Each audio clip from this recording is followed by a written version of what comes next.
No século XIX, não tinha havido nazismo ainda. E não tinha havido matança de judeus em massa. Se você falar, mas e a Inquisição? Falo, a Inquisição jamais perseguiu judeus, gente. A Inquisição só processava católicos. A Inquisição era um órgão interno da igreja. Se você não é católico, você está livre da Inquisição, porra. E existem decretos papais, dizendo os judeus devem ser deixados do seu canto, cultivando os seus costumes ancestrais. E os católicos têm a obrigação de protegê-los. Tem bula papal dizendo isso. Tanto que o lugar mais seguro na Europa para os judeus era Roma. Perseguido em qualquer lugar, o nego ia para Roma, porque sabe lá está sob a proteção do Papa. Então, tem que estudar os negócios. Peguem essas atas do Congresso, l'Inquisizione, que foi promovida pelo Papa João Paulo II, chamou historiadores do mundo inteiro, historiadores de todas as orientações possíveis. E o negócio é de cair de costas. As famosas máquinas de tortura de Inquisição jamais existiram. Tudo isso foi inventado com um livro de autor protestante escrito em 1500 e pouco. O cara inventou, esqueci o nome do autor, o cara inventou tudo isso e as gerações seguintes aceitaram. E continuou repetindo até hoje. Tem cinema, filmes de Hollywood que faz essas coisas, mostra lá as máquinas de tortura, um negócio horroroso. Tudo isso é invencionice. Se você pegar assim, a Inquisição Espanhola matou um total de 20 mil pessoas ao longo de 400 anos em 2 dúzias de países. Quanto é isso, hein? Por país e por ano. É menos do que qualquer democracia moderna mata. Então, essas lendas urbanas que são muito utilizadas por partidos políticos, vocês nunca podem aceitar, gente. A gente não deve ficar desconfiando de todo mundo, partido político, todo mundo é vigarista, mentiroso, filho da puta, tudo é conspiração. Claro que não. Claro que as coisas não são assim. Mas também não deve ficar aceitando qualquer coisa. Veja, se o conteúdo da crença é um negócio acusador contra alguém, você tem que pensar 2 vezes. Né? E ver se aquilo aconteceu realmente. Se você tem os documentos. Ora, no caso da Inquisição, você sabe quando o pessoal começou a examinar as atas de processos inquisitoriais? Na década de 50 do século XX. Foi a primeira vez que leram essas coisas. Quer dizer, todo mundo escreveu livro sobre a Inquisição antes. Escreveu muito de orelhado. Porque podia ter indícios externos, circunstanciais, mas a substância do processo eu não tinha. E essas atas são preciosas porque os inquisidores tinham mania de anotar tudo. O negócio era enormemente minucioso. Você sabe praticamente cada frase que se falou durante o processo. Então, só começaram a examinar, né? Liderados por um historiador judeu, Henry Kamen, né? Que escreveu um livro, The Spanish Inquisition, que é uma obra-prima, vocês têm que ler. Onde ele chegou à conclusão e falou, olha, aqueles homens da Inquisição eram muito honestos, muito criteriosos, eles não queriam prejudicar ninguém. Na maior parte dos casos, eles simplesmente rejeitavam as acusações, nem levavam adiante. E outra coisa, nunca existiu um órgão chamado Inquisição. Inquisição não é o nome de uma entidade, porra. Inquisição é o nome do processo. Quer dizer, a Inquisição matou não sei o quê, como se fosse uma entidade. É tão absurdo quando você quer dizer, olha, uma tal de entidade chamada processo prendeu todo mundo. É absurdo assim. Então, assim, a Inquisição nunca existiu. Só este canalha vigarista, Júlio Severo, que vive escondido por boas razões, continua espalhando isso. 24 horas por dia. Daí, quando eu digo essas coisas que eu tirei de uma ata de congresso científico, ele diz que eu estou defendendo a Inquisição. Eu falo, como defendendo a Inquisição? A Inquisição, eu não posso defender uma entidade que não existiu. Eu estou dizendo simplesmente que você dizer a Inquisição matou não sei o quê, é uma metonímia. Você está usando o nome, vamos dizer, de um conjunto de ações como se fosse o nome de uma entidade. Isso é metonímia. Eu já expliquei para vocês 1000 vezes o dano que o pensamento metonímico tem criado no mundo. Talvez o maior instrumento da imbecilidade humana seja o pensamento metonímico. Não que a metonímia seja inútil ou prejudicial, não, ao contrário, ela é útil, desde que você saiba que é metonímia e que não é uma coisa literal, né?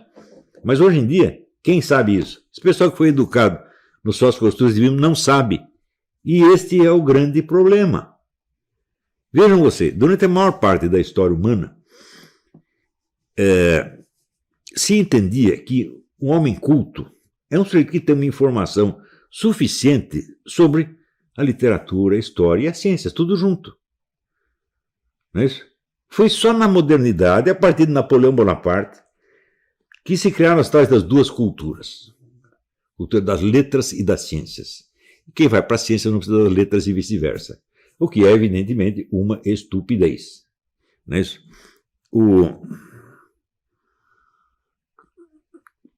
É uma estupidez pela seguinte razão. Quando você pega a distinção do trivium e do quadrivium, quer dizer, o trivium são as matérias que lidam com a linguagem e o quadrivium as matérias que lidam com as matemáticas, você não pode esquecer que nenhuma dessas duas lida com coisas materiais. A linguagem não é material e os números não são material, a matemática não é material.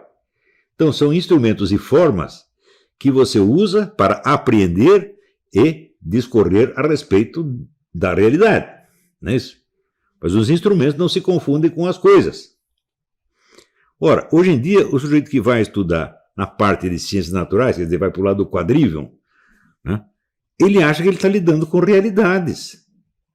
Eu digo, mas nada na matemática é real. Por exemplo, só é real aquilo que é medido. Eu digo, escuta, as coisas não se medem a si mesmas. Quem as mede é o ser humano, e a medição não passa de uma comparação entre uma coisa e outra. A medição não é uma coisa, não é uma entidade, é uma comparação. O que é comparação? Botar as coisas em pares. E você vê, então, a similaridade, a identidade matemática entre os pares. E você diz que isso é uma coisa material, isso é coisa de louco. É por isso que aparecem teorias como esse negócio de buraco negro e energia escura, essa coisa toda. Por quê? Porque vocês viram que a física do Einstein só se aplica a menos de 1/4 da matéria conhecida. Então, deve estar faltando alguma coisa. Então, inventaram um negócio chamado matéria escura, que ninguém nunca viu, que não se pode medir, não se pode ver, nada, e disseram que o universo é preenchido com isso. Eu digo, claro que isso é trapaça. É uma trapaça matematicamente elegante, é claro, ninguém nega. Ninguém está dizendo que ser matemático é ser burro. Eu mesmo tenho... Meu irmão, eu considero um gênio matemático, tenho muito orgulho disso. Mas não quer dizer que a matemática ele tem algo a ver com a realidade. Assim como, quando ele toca uma música, você pode perguntar, essa música é a respeito do quê? Música não é a respeito de nada, meu filho. Matemática também não é a respeito de nada. São formas. Não é isso? Então, mesmo a geometria é a respeito do quê? As formas geométricas existem? Não, elas não existem. O que existe são coisas que se parecem com certas formas geométricas. Isso aqui, por exemplo, é um retângulo? Não, ele parece com um retângulo. O retângulo geométrico não existe, só existe na cabeça do geômetra. Então, este tipo de confusão destrói a inteligência humana. E no Brasil existe o culto das matemáticas. Se o sujeito é engenheiro, então ele sabe alguma coisa, mas se ele for estudar letras, é desprezível. Então, esse é um dos motivos da ciência brasileira não produzir nada. Por quê? O pessoal ensina matemática para os engenheiros, cientistas, mas não ensina os caras a ler.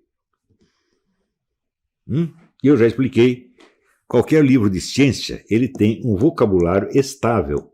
Os conceitos científicos têm significados estáveis e referentes conhecidos. Na linguagem geral, não é assim. Cada palavra muda de significado conforme o contexto. Então isso quer dizer que o sujeito habituado a ler só livro de ciência, ele só sabe ler num único plano. Ele não percebe a complexidade do real, ele não está acostumado a lidar com isso. E ele acha que sabe ler. Não sabe, é analfabeto. Analfabeto, na melhor das hipóteses, analfabeto funcional. Eu tenho visto isso. Outro dia tem um rapaz aí que faz um negócio chamado Café e Ciência. Ele discute com os terraplanistas. De vez em quando ele acerta. Mas, no geral, o que ele disse são besteiras descomunais que ele não percebe. Um dia ele disse assim, os terraplanistas dizem que ciência é cultura da dúvida. Mas no instante seguinte eles dizem que tem um experimento irrefutável. Veja a desonestidade. Cadê a cultura da dúvida se o experimento é irrefutável? Deu aqui sua besta quadrada. se não existem experimentos irrefutáveis, a cultura da dúvida é impossível, porque tudo será igualmente duvidoso. Você não tem a diferença do certo e do duvidoso para poder fazer a cultura da dúvida. Ou seja, esse sujeito não sabe, ele não sabe, claro que ele é astrônomo, então ele sabe astronomia, ele sabe matemática, mas ele não sabe ler. Então ele não entende o que o outro está dizendo. Outro dia ele estava lá criticando um negócio de um terraplanista. Eu não quero entrar no mérito da questão, mesmo porque eu não me sinto qualificado para isso, mas o terraplanista fala, tem aqui a física teórica de partículas, isso é inútil. Daí o cara diz, tá vendo? Como pode dizer que a física teórica de partículas é inútil? O cara está querendo dizer que a física teórica de partículas é inútil para resolver a questão de geocentrismo e heliocentrismo, é isso que ele está falando. Não que seja inútil em si, mas o outro ouve não sabe entender, não entende as palavras.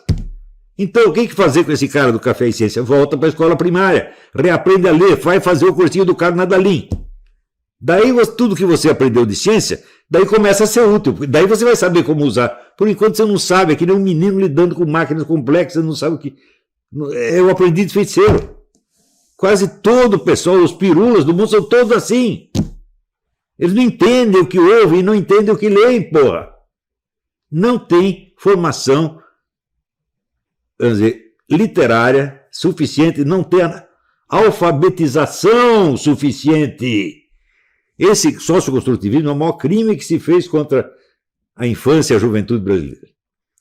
Esse negócio de ter de 30% a 50% de analfabetos funcionais no último ano das universidades, isso é um crime imenso. Vocês são capazes de imaginar o desperdício de energia, o desperdício de dinheiro que isso representa para o Brasil? Isso é mil vezes pior do que qualquer mensalão ou petrolão. O pessoal fala do petrolão porque tirou dinheiro diretamente. Eu digo, mas esses caras tiram o dinheiro e incapacitam milhões de crianças. Isso é um genocídio mental. Não estou brincando. Eu digo, todos ministros da educação dos últimos 50 anos, por mim, estariam todos na cadeia, porque são eles que fizeram isso. E essas entidades, eu contribuí com tanto para a educação brasileira, você também, todos vocês. Na próxima eleição vai aparecer, está aqui o fulano que deu não sei quanto para a educação brasileira, está indicando tal candidato. Não voto no candidato desse cara, mas de jeito nenhum. Por quê? Você contribuiu para a educação brasileira, você contribuiu para a destruição da inteligência das nossas crianças. E não está nem um pouco arrependido, está orgulhoso do que fez. Porque provavelmente ele é também um analfabeto funcional.